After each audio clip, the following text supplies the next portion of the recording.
Hello my dear students, welcome back to my channel. आज हम बात करने वाले हैं अकाउंटिंग इक्वेशन की। अकाउंटिंग इक्वेशन क्या होती है, तो चलिए वीडियो स्टार्ट करते हैं। An accounting equation is a mathematical expression which shows that the assets and liabilities of a firm are equal. हमारी अकाउंटिंग इक्वेशन जो है वो एक ऐसा मैथमेटिकल एक्सप्रेशन है जो कि हमें ये बताता है कि हमारी असेट्स और लायबिलिटीज दोनों इक्वल होती हैं एक फर्म की। ठीक है, और इसका जो फॉर्मूला होता है वो होता है assets is equal to liabilities plus capital. आपने पहले भी मैंने अकाउंटिंग टर्म्स डिस्क्राइब की थी तो उस टाइम पे एक ये फॉर्मूला भी बताया था मैंने। ठीक है ना, तो इस फॉर्मूले में क्या, ये फॉर्मूला हमें बताता है कि एक फर्म की जो असेट्स हैं उसकी लायबिलिटीज के बराबर होती हैं। और दूसरी चीज, आपको यहाँ पर कैपिटल दिख रहा होगा, और मैंने आपको अकाउंटिंग टर्म्स जब समझाई थी तो मैंने आपको क्लियर किया था कि एक ऑनर ने अपने बिजनेस के अंदर जो भी इन्वेस्टमेंट की है वो उस बिजनेस ऑर्गेनाइजेशन के लिए एक लायबिलिटी है। जो भी वो अमाउंट इन्वेस्ट करता है एक बिजनेस के अंदर, उस बिजनेस को रन करने के लिए वो हमारी लायबिलिटी होती है। ठीक है, लेकिन हम उसको पर्टिकुलर एक नेम से डिफाइन करते हैं, वो है कैपिटल। ठीक है, तो हमारी असेट्स और लायबिलिटीज हमेशा इक्वल है। ठीक है, उसके बाद हमारे पास सेकंड स्टेटमेंट कहती है accounting equation is also called balance sheet equation. Accounting equation को हम बैलेंस शीट इक्वेशन भी कहते हैं। समझते हैं उसको कैसे। हमारी जो बैलेंस शीट होती है वो होती है इस टाइप की।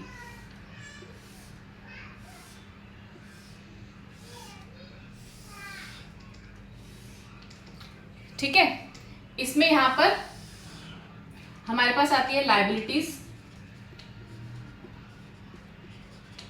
इधर आता है अमाउंट, और इधर आती है हमारी असेट्स, और इधर अमाउंट। ठीक है, यानी कि ये स्टेटमेंट हमें बता रही है कि इस साइड का जो टोटल आएगा और इस साइड का जो टोटल आएगा वो दोनों टोटल्स हमारे इक्वल होंगे। यानी कि अगर 100 रुपये यहाँ पर है तो 100 रुपये यहाँ पर है तो 100 रुपये यहाँ पर भी होंगे। ठीक है, इसको मैं थोड़ा सा एग्जाम्पल देकर आपको समझाती हूँ। अभी हमने एक कॉन्सेप्ट पढ़ा था, dual aspect concept. Dual aspect concept हमें क्या बताता है कि हर एक एंट्री जो भी हमारी होती है उसके दो एस्पेक्ट होते हैं। अगर एक चीज़ आ रही है तो दूसरी चीज़ जा भी रही होगी। जैसे कि हमने कुछ सेल्स की, ठीक है, सेल्स की तो हमारे पास से मटेरियल गया तो आया क्या, हमारे पास कैश आया। ठीक है ना, कैश नहीं आया तो हमारे पास क्या है, हमारे डेटर्स क्रिएट हो गए। ठीक है, डेटर्स कौन होते हैं, वो लोग जिनसे हमने पैसा लेना है। ठीक है, अगर हमने कोई परचेज की है तो परचेज करने के बाद हमारे पास मटेरियल आया है तो हमारे पास से क्या गया, कैश गया, या हमारे पास हमारे क्रेडिटर्स इंक्रीज हो गए क्योंकि हमने अभी उनका पैसा देना है। ठीक है, तो चलो इसी को अब हम लिख कर समझते हैं। ठीक है, अब एक बिजनेस ऑनर है, वो अपने साथ कैपिटल लेकर आया 1,20,000 रुपीज की। ठीक है, यानी कि उसने बिजनेस में इन्वेस्ट किए 1,20,000 रुपीज, जिसमें 1 लाख रुपीज का तो वो कैश लेकर आया। ठीक है, और उसके साथ वो कुछ सामान लेकर आया स्टॉक बेचने के लिए, जो कि था 20,000 रुपीज का। ठीक है, तो अभी हम इसका टोटल करेंगे तो देखो 1,20,000 और यहाँ पर भी 1,20,000 आ जाएगा। ठीक है, हर एक ट्रांजैक्शन के हमारे दो इफेक्ट हो रहे हैं। अब यहाँ पर कैपिटल आई है, कैपिटल दो फॉर्म में आई है तो दोनों फॉर्म में हमने यहाँ पर लिख दिया, और total capital is 1,20,000 rupees. Clear my point. ठीक है, तो चलिए आगे चलते हैं। अब इसी तरह से क्या हुआ, हमने सेल्स कर दी। ठीक है, जब सेल्स की तो उसमें क्या हुआ, स्टॉक हमारा डिक्रीज हो गया। हमने 10,000 रुपीज के गुड्स बेच दिए तो हमारा स्टॉक कम हो गया। ठीक है, तो हम क्या करेंगे, ये देखो ये स्टॉक हमारा था, यहां पर हम लिख देते हैं 20,000 रुपीज। हमने क्या किया, सेल्स कर दी। जब हमने सेल्स करी तो हमारा स्टॉक जो है वो 10,000 का कम हो गया, तो यहां पर कितने रह गए, 10,000 रुपीज रह गए। ठीक है, अब जब स्टॉक कम हुआ तो हमारे पास क्या आया, हमारे पास पैसे आए होंगे, तो हमारा क्या हो गया, हमारा कैश इंक्रीज हो गया 1,000 रुपीज से। तो अब हमारे पास ये कितना हो गया, सॉरी 10,000 रुपीज से हमारा इंक्रीज हो गया, तो ये हो गया 1,10,000 रुपीज। ठीक है, अब इनका टोटल करेंगे हम तो देखो ये भी 120 आ रहा है, और ये भी 1,20,000 आ रहा है। ठीक है, तो ठीक है, तो इसी तरह से हमने इन ट्रांजैक्शंस को करना है। Clear my point? ये जो हम बैलेंस शीट बना के मैंने आपको दिखाई, ये सिर्फ हमने एग्जाम्पल के लिए बनाई है। ठीक है, जब हम फाइनल अकाउंट्स करेंगे ना, तो उसमें बहुत सारी चीज़ें आपको और नई नई मिलेंगी। बैलेंस शीट के लिए बहुत तरह की चीज़ें हम पूरे अभी लॉन्ग जर्नी में सीखने वाले हैं।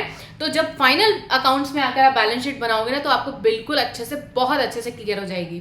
तो अभी हमें क्या करना है, अभी इस चैप्टर में हमने इसको मैथमेटिकल एक्सप्रेशन में ही सॉल्व करना है। ठीक है, तो मैथमेटिकल एक्सप्रेशन क्या है हमारी, assets is equal to liabilities plus capital. कोई भी क्वेश्चन है हमने उसको इसी तरह से करना है। ठीक है, तो इसके लिए मैं आपको कुछ टिप्स देती हूँ। ठीक है, उन टिप्स को फॉलो करना है। उन टिप्स को अगर आपने फॉलो कर लिया तो आपके जो अकाउंटिंग इक्वेशन के क्वेश्चंस है ना, वो बहुत ही ईजी हो जाएंगे। ठीक है, तो चलिए मैं आपको वो टिप्स बताती हूँ।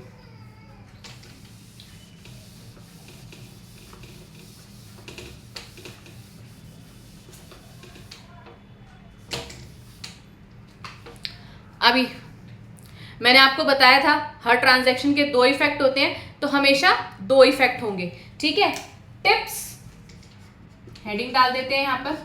फर्स्ट इज, अगर हमारे कोई एक्सपेंसेस हैं, ठीक है, एक्सपेंसेस या हमारे कुछ लॉसेस हैं, ठीक है, वो हमारे क्या हो जाएंगे, एड इनटू, सॉरी,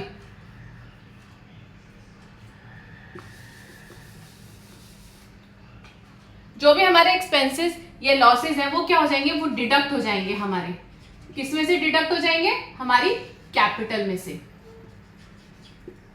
ठीक है, उसके बाद हमारे कुछ इनकम्स हैं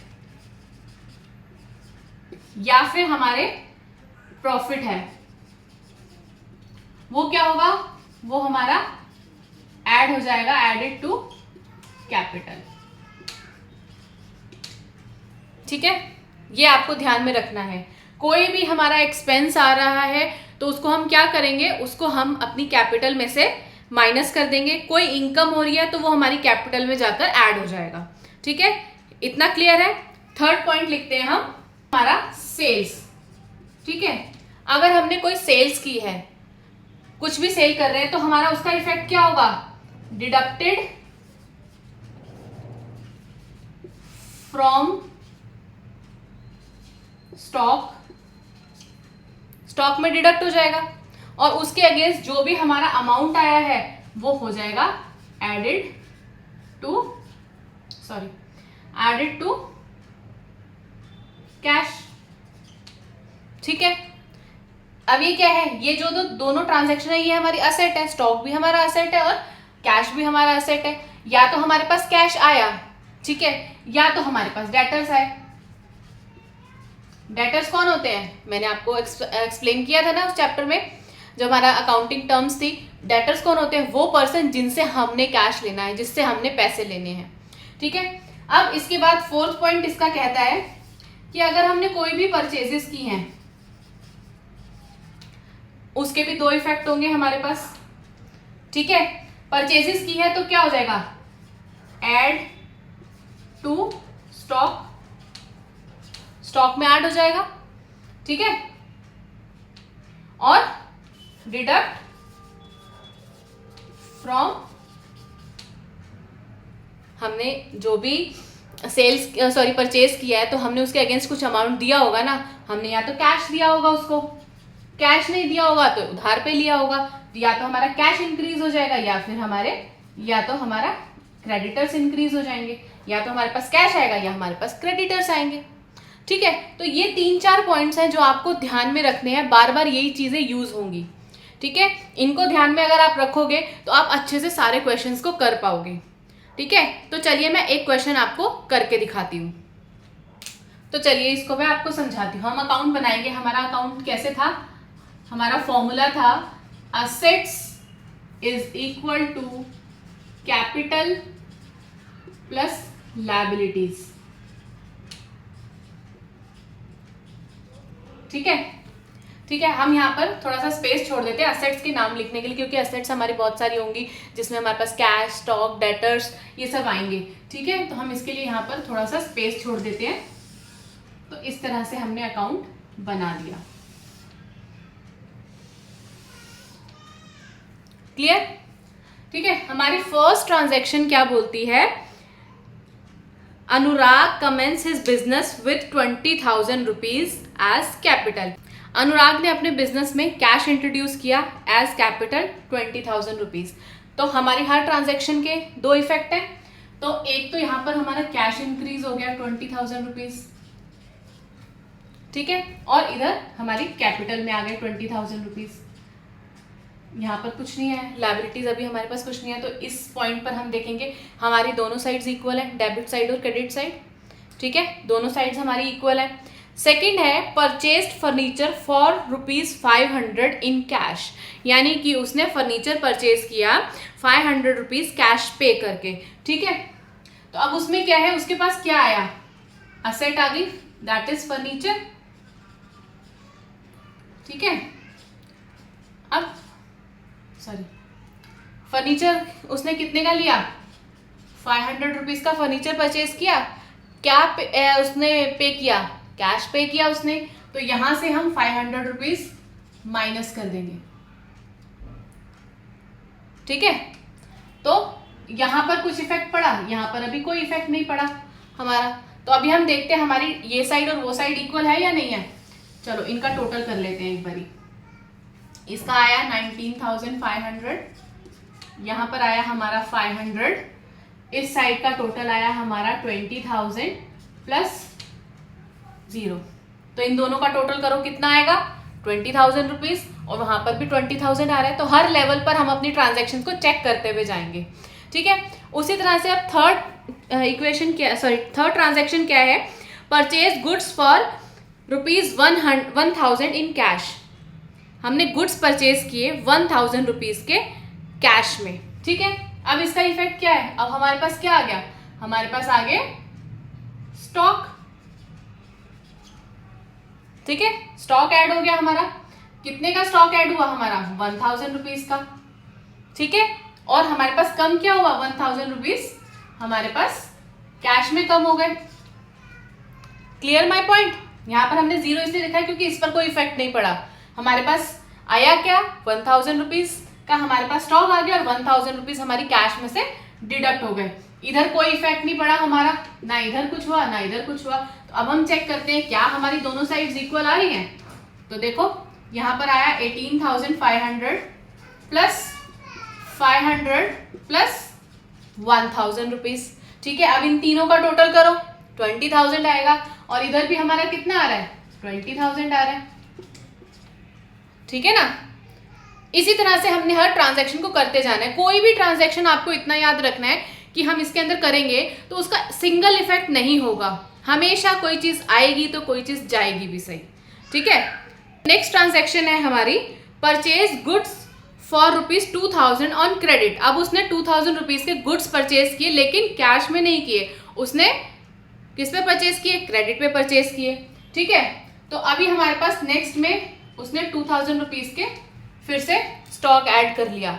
ठीक है, अभी 2,000 रुपीज के हमने अभी कैश पे नहीं किया, तो हमने क्या किया? हमारे क्रेडिटर्स इंक्रीज हो गए क्योंकि हमने पैसे देने हैं। तो दूसरा इफेक्ट कहां पर आएगा? दूसरा इफेक्ट आएगा लायबिलिटीज के अंदर 2,000 रुपीज का। ठीक है, 2,000 रुपीज का इफेक्ट यहां पर आया, 2,000 रुपीज का इफेक्ट यहां पर आया। ये हो गया हमारा 0-0। अब यहाँ पर हम चेक करते हैं क्या हमारा दोनों साइड्स का टोटल इक्वल है। तो चलिए देखते हैं, 8,500 प्लस 500 प्लस 3,000 कितना हो गया? 18,500 प्लस 500 19,000, 19,000 प्लस 3,000, 19,000 प्लस 3,000 कितना हुआ? 22,000 रुपीज हो गया। अब यहाँ पर देखते हैं क्या इस साइड का टोटल इक्वल आ रहा है? यस, इस साइड का टोटल भी इक्वल आ रहा है हमारा, 22,000 रुपीज आ रहा है। क्लियर? अब उसके बाद नेक्स्ट ट्रांजैक्शन है हमारी सोल्ड गुड्स कॉस्टिंग ₹2,500। अब उसने क्या किया? गुड्स जो है वो सेल कर दिए 2,500 के, वो किए उसने क्रेडिट पे। ठीक है, अभी देखो गुड्स उसके पास कितने के थे, 3000 के थे। अब उसमें से 2500 के उसने गुड्स सेल कर दिए, ठीक है। और सेल कर दिए उसने, कैसे सेल किए, क्रेडिट पर सेल किए। मतलब उसने हमारे, जब हम कुछ सेल करते हैं, जब हम स्टॉक को सेल करते हैं, तो जिन्होंने हमारे पैसे देने उनको हम क्या बोलते हैं, वो होते हैं हमारे डेटर्स, ठीक है ना। तो यहाँ पर क्या हुआ, 2500 हमारा स्टॉक कम हो गया, तो हमारे डेटर्स इंक्रीज हो गए, ठीक है। तो इसी तरह से अब हम दोबारा से चेक करते हैं क्या हमारा टोटल सेम आ रहा है। तो ये आया 18,500 plus 500 plus 500 plus 2,500 and next 20,000 plus 2,000, ठीक है। तो अब ये इनका टोटल करके देखते हैं क्या सेम आ रहा है। यस, फिर से सेम आ रहा है। 18,500 प्लस 500 कितना हुआ, 19,000, 19,500, ठीक है। 19,000 हो गया, उसमें 500 और ऐड कर दिया हमने, तो कितना हो गया 19,500। 19,500 प्लस 2,500 कितना हो गया हमारा 22,000, ठीक है। तो इसी तरह से यहाँ पर देखो, यहाँ पर इन दोनों का टोटल भी 22,000 आ रहा है और यहाँ पर भी 22,000 आ रहा है। तो इसी तरह से हमने ट्रांजैक्शंस को करना है, ठीक है। कुछ भी चीज़ हमारे पास आ रही है, एक चीज़ आएगी तो एक चीज़ जाएगी भी, सही, ठीक है। तो ये थी मेरी मेन ट्रांजैक्शंस जो मैंने आपको बता दी हैं। इसी तरह से अगर इसमें कोई एक्सपेंस होता है, सपोज उसने 500 रुपीज़ का एक्सपेंस कर दिया, अब उसमें क्या होगा, 500 रुपीज़ का जो उसने एक्सपेंस किया, तो हम उसको क्या करेंगे, 500 रुपीज़ हम कैपिटल में से माइनस कर देंगे और 500 रुपीज़ हम कैश में से माइनस कर देंगे, ठीक है। तो अभी देखते हैं इसका टोटल सेम आ रहा है क्या। अभी देखो 18,000 प्लस 500 प्लस 500 प्लस 2,500 और इधर आया हमारा 19,500 प्लस 2,000, ठीक है। तो आप देखो इसका, इस साइड का टोटल भी 21,500 आ रहा है और इधर का टोटल भी 21,500 आ रहा है, ठीक है ना। तो ठीक है, इसी तरह से हमने इन ट्रांजैक्शंस को करना है। Clear my point. अब इसमें और भी क्वेश्चंस मैं आगे आने वाली वीडियोस में आपको बताऊंगी, तो उसके लिए आपको क्या करना है, आपको भी अपनी बुक में से न्यूमेरिकल्स ट्राई करने हैं। आप ट्राई करो, आप इसको अगर कुछ प्रॉब्लम आ रही है इसको देखो, कुछ भी अगर डाउट है इससे रिलेटेड या उस चैप्टर से रिलेटेड, तो आप मुझे कमेंट बॉक्स में बताओ, मैं आपको उसका रिप्लाई करूंगी। और अगर वीडियो पसंद आ रही है तो उसे लाइक करते रहना। और बच्चों, शेयर कर रहे हो ना अपने फ्रेंड्स के साथ, अपने फ्रेंड्स के साथ उसको ज़रूर शेयर कर देना, ताकि इसका बेनिफिट सब लोगों को मिल सके। और चैनल को सब्सक्राइब नहीं किया है तो सब्सक्राइब। Bye bye.